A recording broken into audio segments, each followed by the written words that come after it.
আমরা প্রায়ই আমাদের অভাব অনটন বা কষ্টের জন্য বাইরের কারণ খুঁজি। আমরা বলি সময়টাই খারাপ, ভাগ্যটা আজ সহায় নয়, কিংবা মানুষজন বড্ড অকৃতজ্ঞ হয়ে গেছে। কিন্তু খুব কম মানুষই আছে যারা এই সময় নিজের দিকে একবার তাকিয়ে দেখে। আমাদের অভাব বা রিজিক কমে যাওয়ার আসল কারণ কি? ইসলাম আমাদের এক কঠিন কিন্তু অমোঘ সত্য শিখিয়েছে, আর তা হলো মানুষের গুনাহ তার রিজিককে প্রভাবিত করে।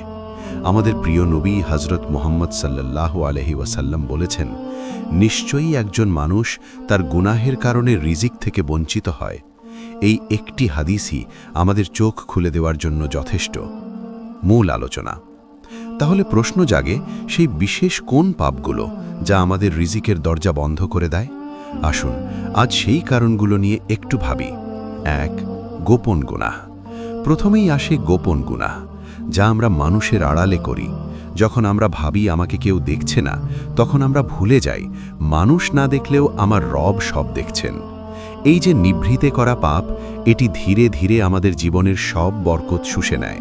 এটি হলো এমন এক অদৃশ্য উইপোকা যা ভেতর থেকে আমাদের জীবনের সুখ আর স্বাচ্ছন্দ্যকে ধ্বংস করে দেয়। 2. হারাম উপার্জন। হারাম উপার্জনের কোনো শেষ নেই। সুদ, ঘুষ কিংবা ব্যবসায় প্রতারণা। যে টাকা হালাল নয়, সেই টাকায় কখনো বরকত থাকতে পারে না। বাইরে থেকে আপনার ব্যাংক ব্যালেন্স হয়তো অনেক বেশি মনে হতে পারে, কিন্তু ভেতরের প্রশান্তি আর আল্লাহর রহমত সেখানে শূন্য। হারাম উপার্জন সব সময় ক্ষতির কারণ হয়েই সামনে আসে। 3. নামাজে অবহেলা করা। নামাজ শুধু একটি ইবাদত নয়, এটি আল্লাহর সাথে বান্দার সম্পর্কের এক নিবিড় সেতুবন্ধন। যখন একজন মানুষ নামাজ ছেড়ে দেয় বা অলসতা করে, তখন সে আসলে নিজের মালিকের কাছ থেকেই বিচ্ছিন্ন হয়ে যায়। আর মালিক যেখানে অসন্তুষ্ট, সেখানে জীবনের বরকত কিভাবে আসবে? 4. অন্যের হক নষ্ট করা। কারো টাকা মেরে খাওয়া, কাউকে ঠকানো কিংবা কারো ন্যায্য অধিকার থেকে তাকে বঞ্চিত করা।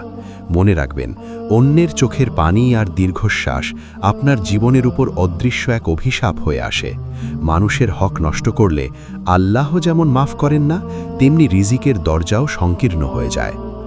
আশার বাণী ও সমাধান। এখন আপনি হয়তো ভাবছেন, তবে কি সব আশা শেষ? না, একদমই না। আমাদের রব অত্যন্ত ক্ষমাশীল। তিনি এমন একজন দয়ালু সত্তা, যিনি বান্দার তওবা করতে দেখে খুশি হন। যদি আপনি আজ আপনার ভুল বুঝতে পারেন এবং অন্তর থেকে তওবা করে ফিরে আসেন, তবে নিশ্চিত জেনে রাখুন, আল্লাহ আপনার জন্য রিজিকের সেই বন্ধ দরজাগুলো আবার খুলে দেবেন। আপনার করণীয় কি? প্রথমত, আজ থেকেই জীবনের প্রতি মুহূর্তে বেশি বেশি আস্তাগফিরুল্লাহ পড়ুন। দ্বিতীয়ত, শত কষ্ট হলেও হালাল পথে উপার্জনের চেষ্টা করুন। তৃতীয়ত, 5 ওয়াক্ত নামাজকে জীবনের প্রধান ভিত্তি বানিয়ে নিন। এবং সব শেষে, কারো পাওনা থাকলে তা আদায় করে দিন।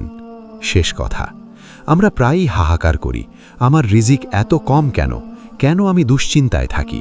কিন্তু আজ প্রশ্নটা একটু ঘুরিয়ে করুন। আমার জীবনে এমন কি আছে যা আল্লাহর রহমতকে আটকে দিচ্ছে? আজ যদি আপনি সেই পাপটি চিনে ফেলতে পারেন এবং তা ছেড়ে দিয়ে আল্লাহর দিকে ফিরে আসতে পারেন, তবে কথা দিচ্ছি, আপনার জীবনের সবচেয়ে বড় পরিবর্তন আজ থেকেই শুরু হবে।